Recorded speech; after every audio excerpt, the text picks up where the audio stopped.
O'zbekistonda, xususan Toshkentda uy-joy bozori juda katta bo'lib ketdi va bugun bizda odamlarimizning tanlovi ko'payib boryapti.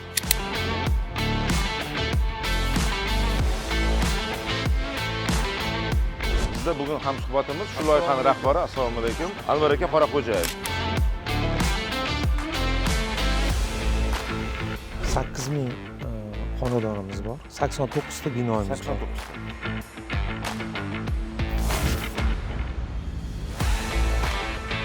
100% ta'mirlashimizdan maqsad ko'chib olgandan keyin ko'p nizolar bo'ladi. Masalan, qo'shnilar orasida keyin bu taqillatadi. Tayyor ta'mirlangan uy qilib beryapmiz.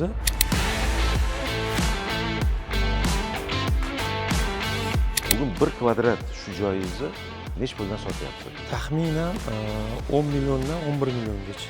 800-850 dollardan. Mana hovliga chiqdik, haqiqatan ham boqavoy ekan.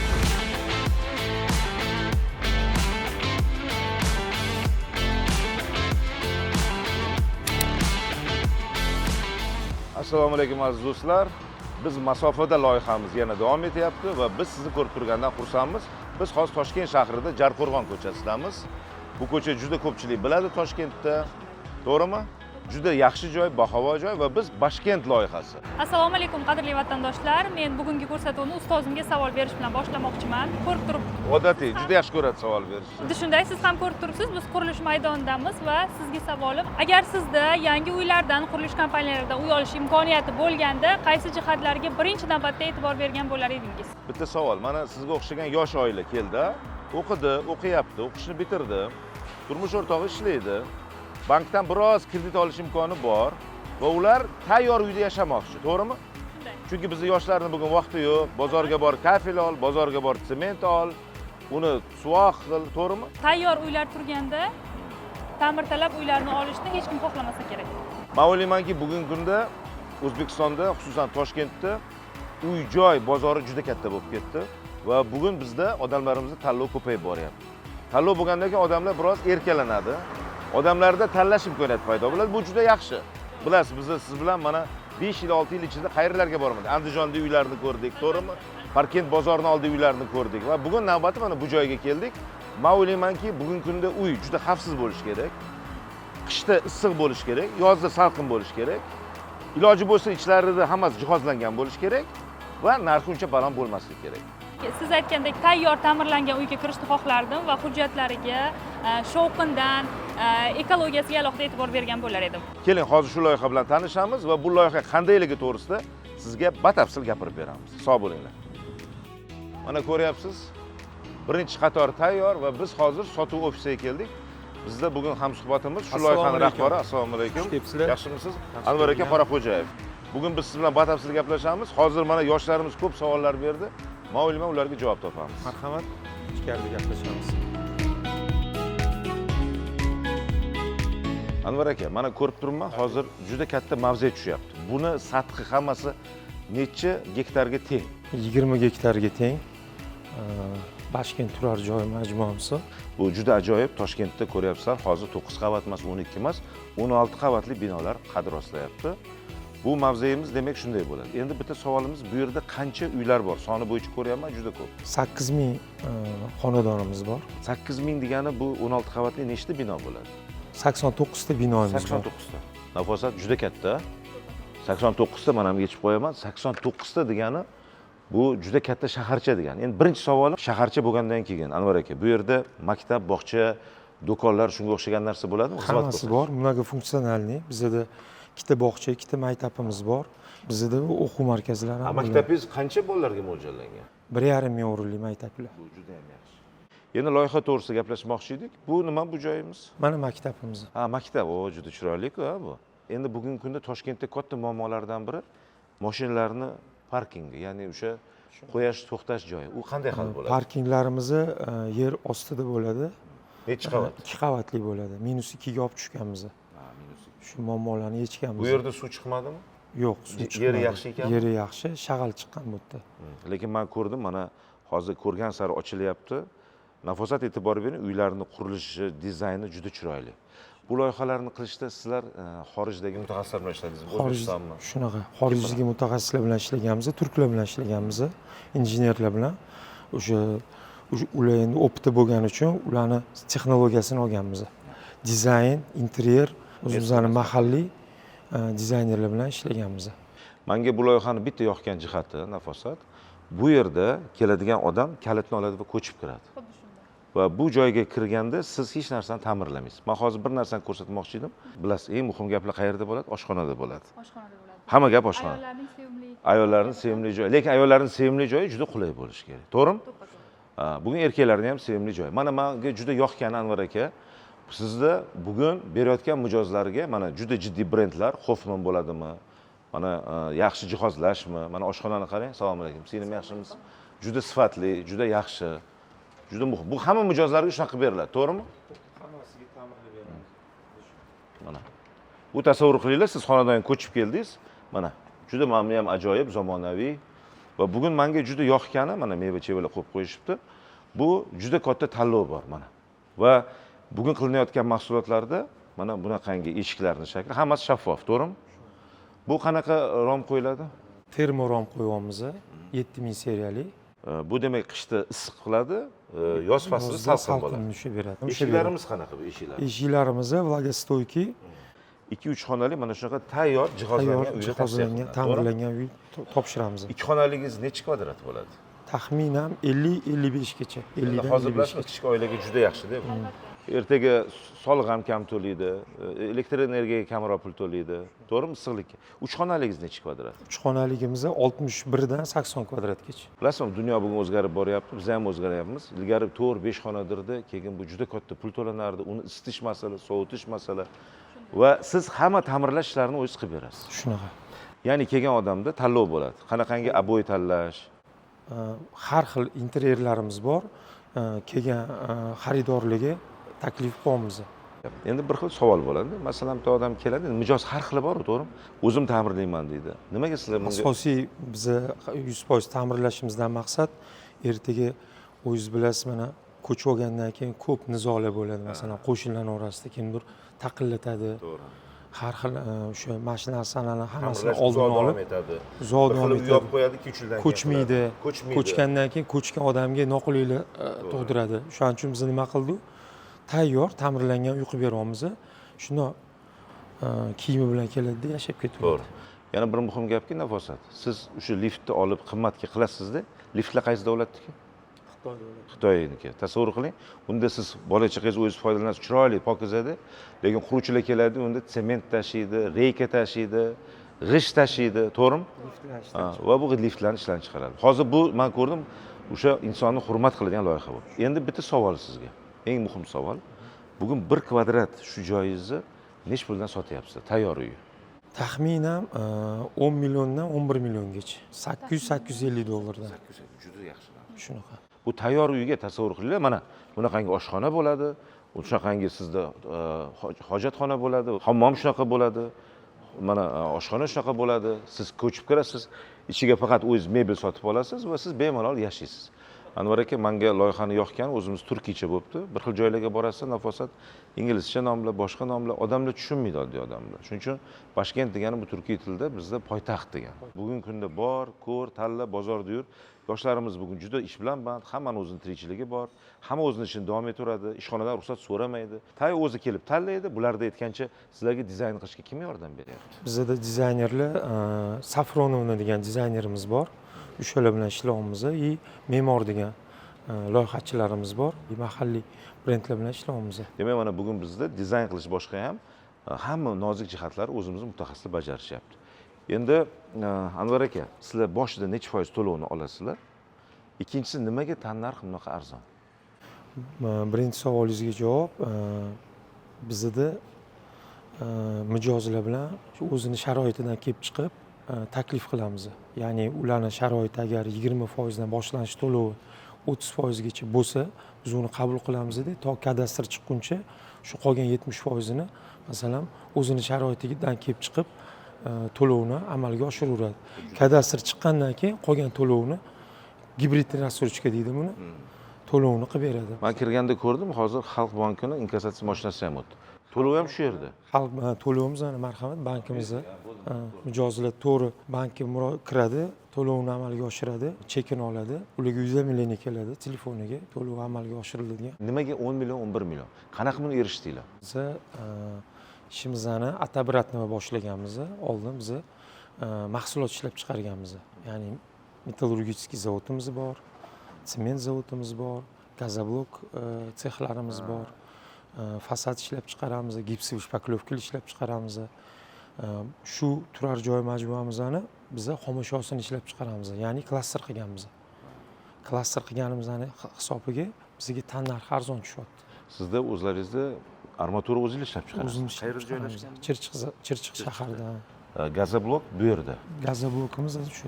Tosh maydalovchi drobilka ham. Drobilkalarimiz bor, beton zavodlarimiz shu. Demak, hurmatli do'stlar, biz mana bilasizlar, O'zbekistonda bir gap ko'p ishlatiladi. Hurmatli prezidentimiz ham buni selektorlarda, majlislarda ko'p aytadilar va viloyatlarga, joylarga borganda klaster, to qishloq xo'jaligi bo'ladimi yoki ishlab chiqarishmi, qurilishda mana shunday klaster zavodini bo'lishi bu tannarxni arzonlashtiradi. Chunki bular o'sha bir yuridik shaxs, undan tashqari bular o'zlari ishlab chiqarishadi. Temirni eng muhim narsa, toshni, sementni, o'sha asosiy bo'ladigan, bu teriladigan o'sha gazobeton yig'ishlarni va boshqa mahsulotlarni o'zlari ishlab chiqarishadi. Shuni hisobiga bugun binon tannarxi tushadi. Endi tasavvur qiling, agar shu narsalarning hammasini bular chetdan boshqa ishlab chiqaruvchilardan sotib olganda, bunaqa narx bo'lmagan bo'lardi. Endi yana bitta savolim sizga, bugun qancha odam ishlayapti bu loyiha ustida va eng oxirgi muddati qachon tugaydi?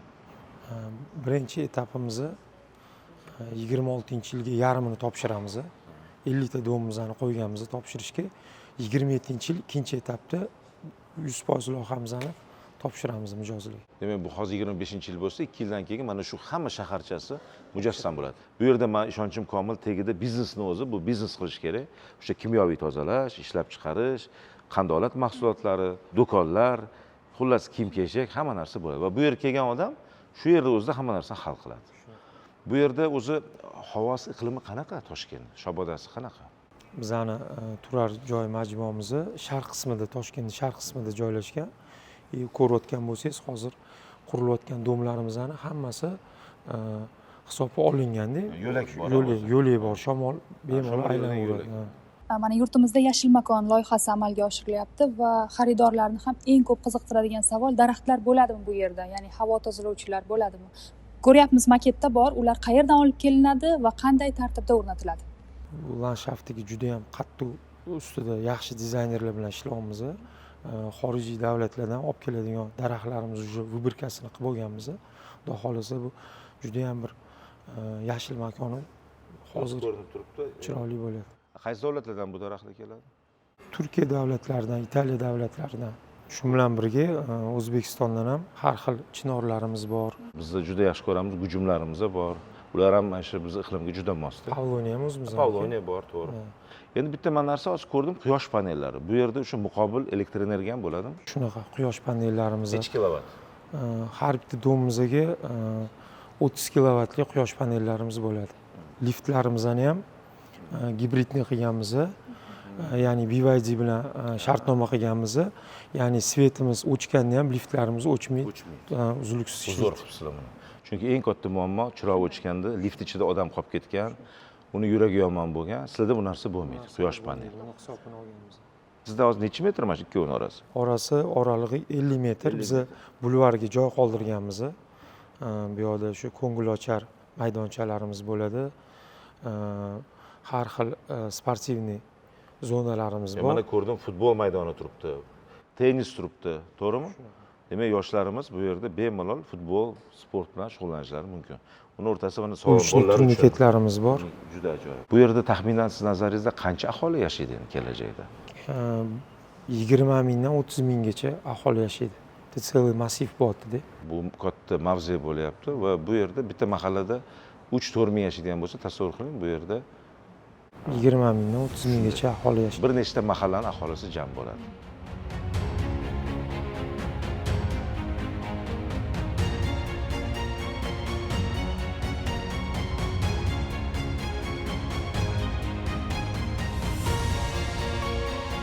Mana hovliga chiqdik, haqiqatan ham bu havo ekan, juda shamolli mana. E'tibor beryapsizlar, shabodasi kuchli. Endi biza kelgan joyimiz Anvar aka binoni fasadi oldi qismi. Bu nima material Bu ishlatgan? bazalt. Bazalt. Buni qalinligi qancha? Plotnisi 100 lik, Aha. 100 degani 10 sm. 10 cm. Qayerdan keladi bu? Bu Xorazmdan olamiz, o'zimizni mahalliy ishlab chiqarish. Juda ham zo'r. Bu demak qishda shu issiqni saqlab beradi. Saqlab beradi. Chiqmaydi bu yoqqa. Yozda esa jaziramada ham salqin saqlab beradi. Buni usti qanday nima bilan yopasiz? Fasad nimadan yopiladi? Chunki bizada optoyimiz juda keskinda. Biza hozir bitta yangi mahsulot ustida ishlayapmiz. Suyuq tosh fasadning mana bu hozirgi keramikalarni imitatsiya qilganmiz. Shuni yangi bir materialimiz bor, ko'rsatsam bo'ladi shuni. Bu suyuq toshli granit deyiladi. Shuni qo'yasizmi Hikmat aka? Siz ham qo'ying. Bu ham juda bizni yomg'irga, qorga yaxshi. Rangini endi tanlanadi. Tanlanadi rangi. Interyerga qarab rangini nima qilamiz. 50 yil garantiya beriladi. 50 yil kafolatlangan mana shu fasad vazifasini bajaradi. Juda katta biznes, juda katta yangilik. Necha yoshdasiz? 43. Qayerda o'qigansiz? 75-maktabda o'qiganman. Keyin qayerda o'qidingiz maktabdan keyin? Maktabdan keyin hunar o'rgandim. Qaysi hunar? Ya'ni mana shu yoshligimdan qiziqqanman shu ishlab chiqarishligiga. Shu hunar o'rgandim, ustachilik qildim. Ustachilikni o'rganganimdan keyin uni xomashyosini o'rgandim. Xomashyosini keyin ishlab chiqarishini yo'lga qo'ydim. Uni keyin sotdim. Sotgandan keyin mana vaqtli o'tib shu o'zimizning mahsulotlar Nima ishlab chiqardingiz? gipsiy shpaklovkalar ishlab chiqaramiz, emulsiya, betonokontakt. Ya'ni Mana bu nima hozir? bu gipsiy shpaklovkamiz. Bu o'zlaringnikimi bu? O'zimizning mahsulot. O'zingizlarning mahsulot. Hozir imorat hali oxirigacha bitmadi. Ichkaridan hozir pardozlash ishlari boshlandi. Shunaqa. Elektrika, santexnika, devorlarimizni gipsiy shpaklovkamizni qilishdan oldin betonokontakt qilinadi, ya'ni beton bo'lgani uchun. Undan keyin gipsiy shpaklovka qilinadi. Gipsiy shpaklovkadan keyin emulsiya qilinadi. Anvar aka, birinchi sizni bu biznesingizni boshlashdan oldin bu biznes bo'lganmi? Biza birinchi boshlagan biznesimiz shu bo'lgan. Bu ekanda eng Ishlab asosiy. chiqarish, xomashyoni ishlab chiqarganmiz. Undan keyin mana Bugun O'zbekistonda bu bo'yicha ham o'zi liderligingiz yaxshimi? sifati juda ham yuqori sifatda.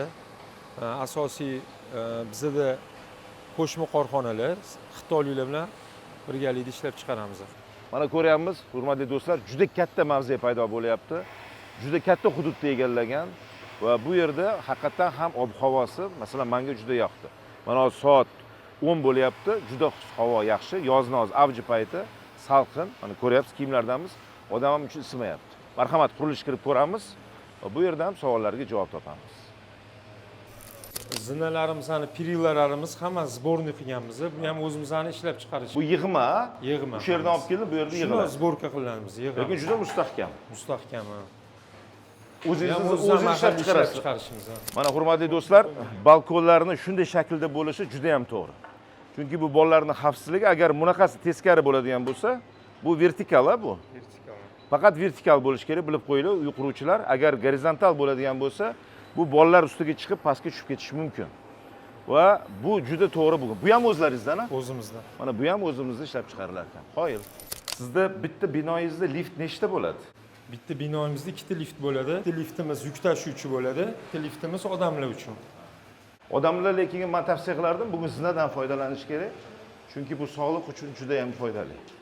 Bugungi kunda e'tibor bergan bo'lsangiz, shu binoni qurilishida armatura, tosh, unga ketadigan fundamenti, g'ish, hattoki mana shu chiqayotgan zinamizning perillalari ham o'zlarining mahsuloti. Shuning uchun ham tannarx tushib boryapti. Biz tepaga chiqyapmiz, tannarx pastga tushyapti.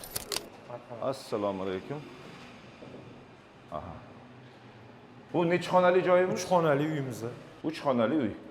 Marhamat. Bu qanaqa xona, Anvar aka? Bizning bolalar xonamiz 3,5 ga 5 bemalol ikkita kalavat qo'yib bolalar uchun. O'zim bolaligim esimda shu.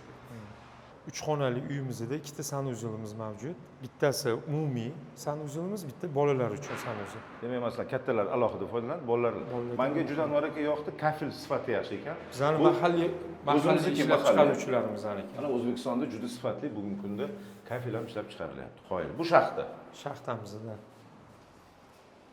Mana bu bolalarniki va mehmonlar kelganda bemalol foydalanadi. Anvar aka, bu qanday xona? Bizning oshxonamiz Bu juda keng ekan oshxona. keng qilganmiz. O'zi bizning o'zbeklarga shu oshxona o'zi birinchi o'rinda turadi, o'shaning uchun oshxonani kattaroq qilganmiz.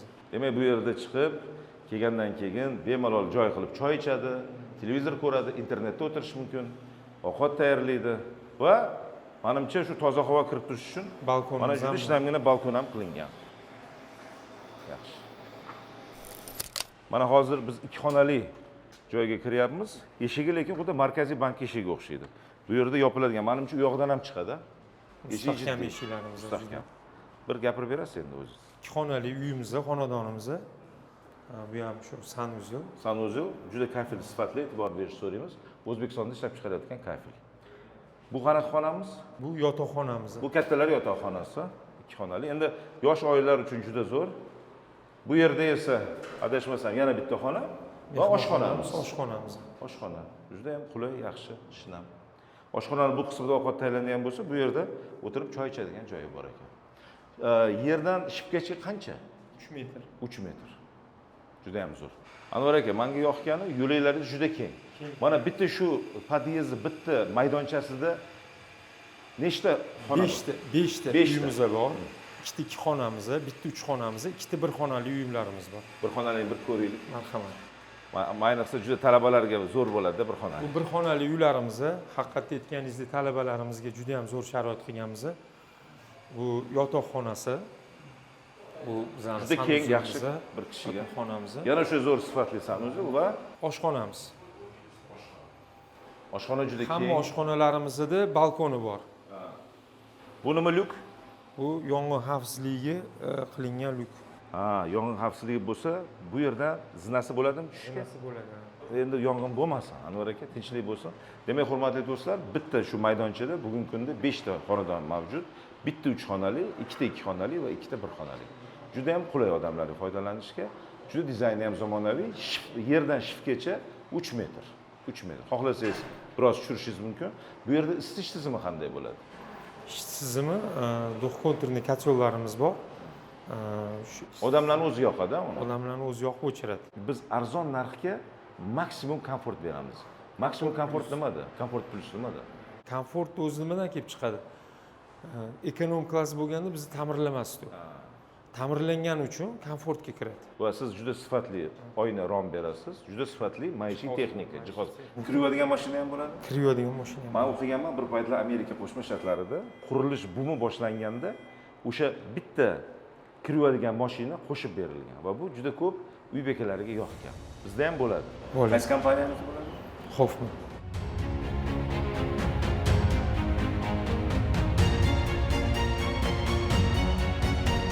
Biz yuqorida Bashkent turar joy majmuasi haqida deyarli to'liq ma'lumotlarni oldik. Endi esa aynan shu yerda sotuv bo'limida sotuv bo'limi rahbari Shuhrat aka Karimov bilan to'lov usullari va shartlari haqida gaplashamiz. Shuhrat aka, bu yerda asosan qanday to'lov usullari mavjud va qanday shartlar asosida xarid qilish mumkin?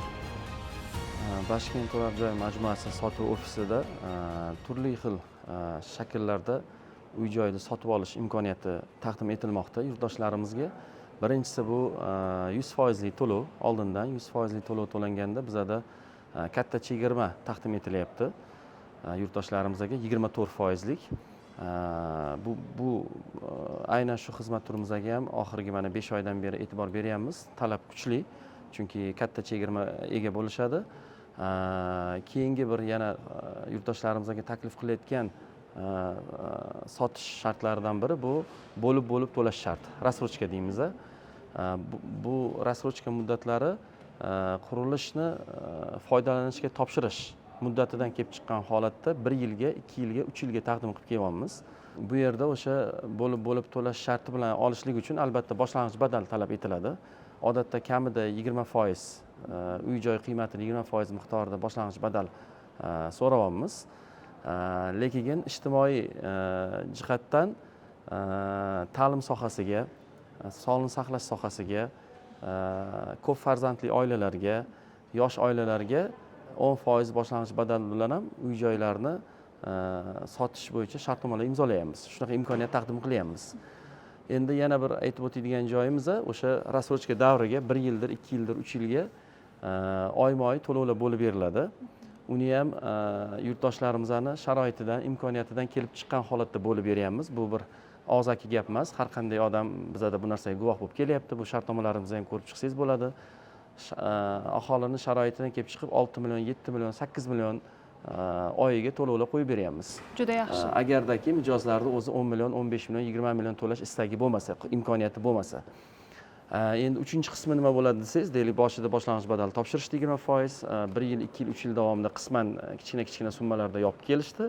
Oxirgi uchinchi qismida qolgan summani o'sha deylik foydalanishga topshirish muddati kelganda yurtdoshlarimiz tomonidan bir vaqtni o'zida to'lashga to'g'ri keladi yoki o'zlarining shaxsiy mablag'lari hisobiga yoki bankda tijorat banklarining kredit mablag'lari hisobiga bu narsani yopish imkoniyatlariga ega bo'lishadi.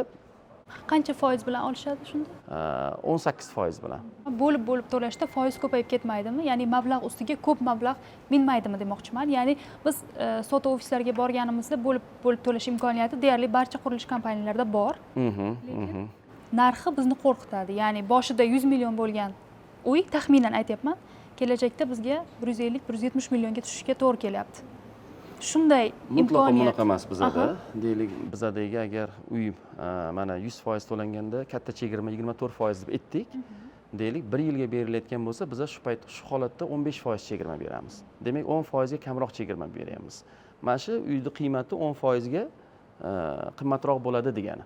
1 yilga olinganda va aynan 10% ga, 20% ga emas, 40% ga emas, 50% ga emas, siz aytganda 100 million, 150 million emas.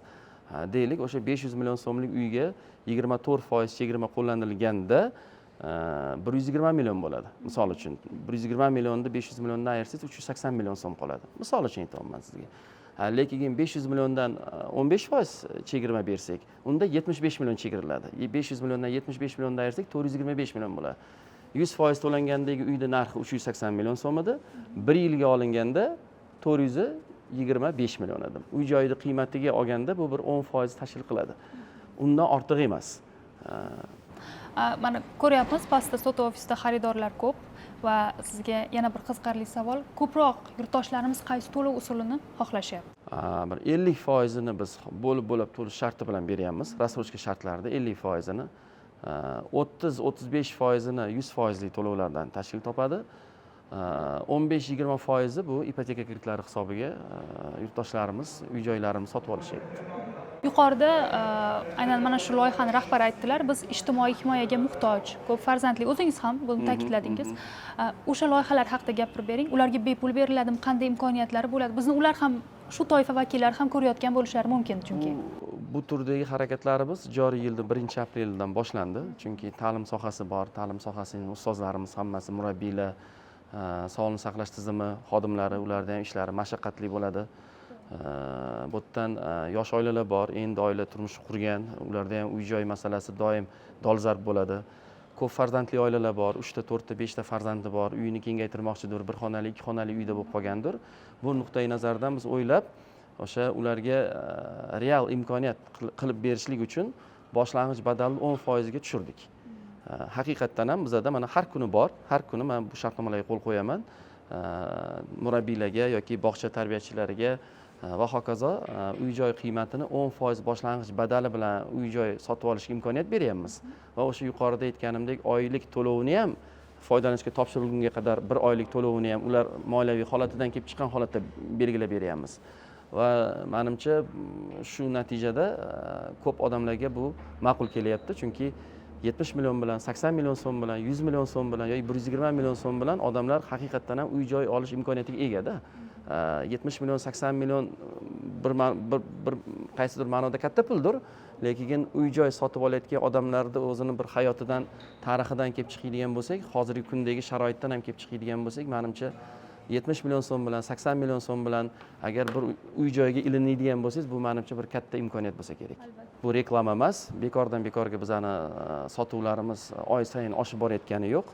Haqiqatdan ham har kuni juda ko'plab fuqarolarimiz, yurtdoshlarimiz tashrif buyurishadi.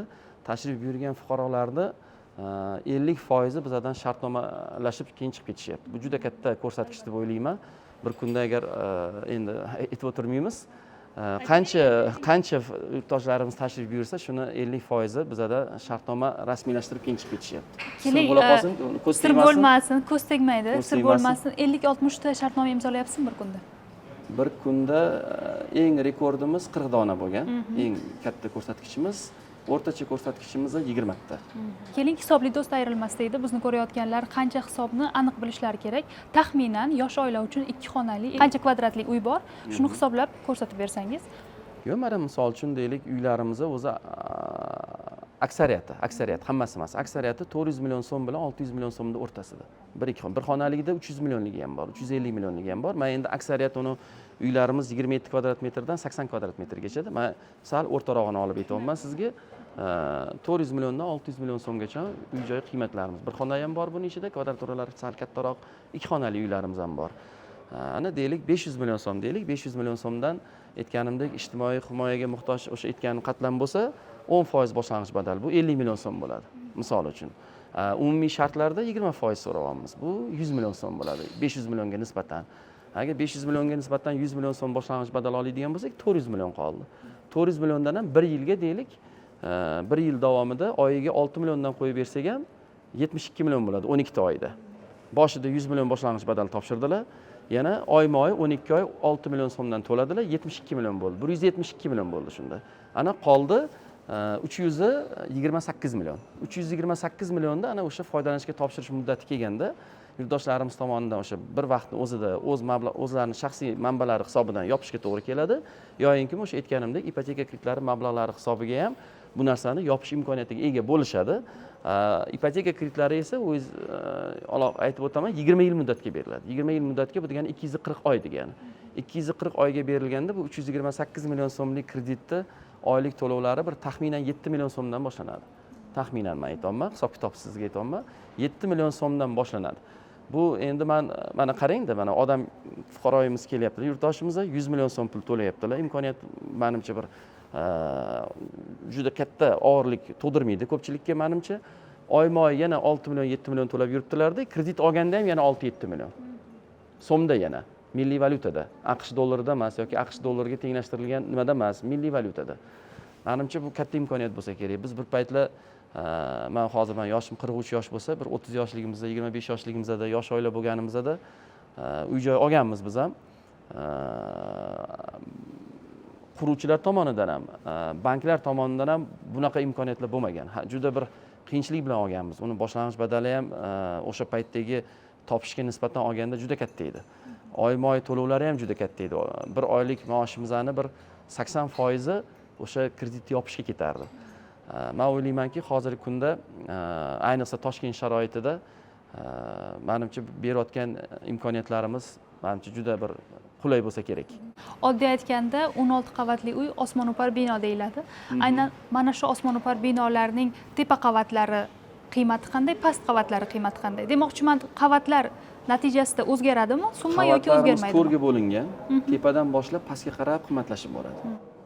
Pastdan tepaga qarab emas. Shunaqa. Taxminan deylik 10 million 300 ming so'mdan 13 million so'm atrofida. Tushunarli. So'nggi 1 savolim. kvadrat metr. Tushunarli. So'nggi savolim, nima uchun xaridorlar yoki yurtdoshlarimiz Bashkentni tanlash kerak? Oddiy, qisqa. Sizda imkoniyat bo'lganda nima uchun Bashkentni tanlagan bo'lardingiz? Oddiy qilib aytganda. O'zimga fuqaro sifatida, Toshkent shaharida bir yashovchi sifatida aytamanki, menga yoqayotgan joyi mana Toshkent shaharida deylik, temir yo'l 2 ga bo'ladi deylik. Mana bilasiz, temir yo'l bor Toshkent shaharida. Toshkent shahar temir yo'lini bu tomonida deyarli shahar ancha rivojlanganda, ancha infratuzilmalar rivojlangan, xalqimizga, yurtdoshlarimizga bir vaqtini o'tkazgani ko'p imkoniyatlar bor. Lekin bu qismida imkoniyatlar chegaralangan. Ko'p o'sha ko'ngilochar yoki bir dam oladigan maskanlar kam. Mana shu hudud, mana Bashkent hududida xudo xolasa biza bulvarimiz ham bo'ladi. Birinchi qavatlarda noturar joylarimiz ham bo'ladi. Savdo majmualari bo'ladi. Bu yerda butun Toshkent shahardagi barcha milliy brendlar jalb qilamiz. O'sha deylik kafelarni, restoranlarni, o'quv markazlarini, banklarni va hokazo. Alohida bir katta majmua. Massiv bo'ladi. Massiv bo'ladi, shahar bo'ladi. O'zinglar ham guvoh bo'ldinglar. butun vujudimiz bilan, butun nima deydi, katta mas'uliyat bilan kirishyapmizki, romlaridan tortib, eshiklaridan tortib, deylik o'sha polidan tortib, oshxona jihozlaridan tortib, mana ko'zinglar bilan ko'rdinglar, o'zinglar ham hammasini sifatli qilib xalqimizga taqdim qilmoqchimiz va shuni ustida ish olib boryapmiz. Shu uy joy sotib olishsinda kirib yashashsin degan ma'noda yurtdoshlarimizga shu ta'mirlangan holatda uy joylarni taqdim qilyapmiz. Barcha xonadonlarimiz shunaqa bo'ladi. Umuman olganda Toshkentda uy joyini o'rgandingizmi va nima uchun aynan tanlovingiz Bashkent? Butun Toshkent bo'yicha yangi qurilayotgan binolar bo'yicha, proyektlar bo'yicha o'rganib chiqdik va uni ichidan Bashkentga to'xtaladigan bo'ldik. Chunki sababi narx jihatidan, lokatsiya jihatidan va proyektni hajmi jihatidan bizga to'g'ri keldi. Bular taklif qiladigan variant, ya'ni masalan kvartira oladigan bo'lsam, tayyor remonti bilan, romlarni sifati va kuxonniy mebellar qo'yib berishlari, ya'ni masalan faqatgina quruq devorni o'zi emas, ya'ni отделкалari tayyor kiraman, yashayman va shu jihatlardan menga ertaga usta ishlatish yoki yana qo'shimcha xarajatlar, uy olgandan keyin yana qo'shimcha xarajatlari bo'ladi baribir 60-70 million va o'sha ham ichida, ya'ni quruq devorni boshqalar masalan quruq devorga beradigan narx bo'yicha bular remonti bilan ham mebellari bilan taklif qilishadi. Bu juda qulay narx.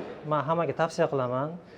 Hozirgi kunda bularda bozor bo'yicha masalan aytaylik bir oy vaqtim ketgan bo'lsa, qolganlar ham buncha vaqt yo'qotmasin, to'g'ri Bashkentga kelaverishni tavsiya qilaman.